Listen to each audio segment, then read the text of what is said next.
Hi guys, and welcome back to the channel. If you want to disable Snapchat two-factor authentication and you don't know how to do it, watch this video till the end and you will find out.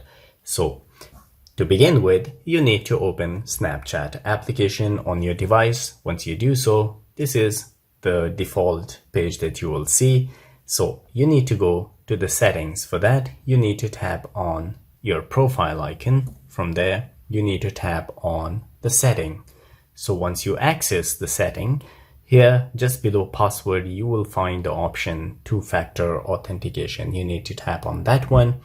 And here, as you can see, the two-factor authentication has been enabled on my account, and I choose the text verification method.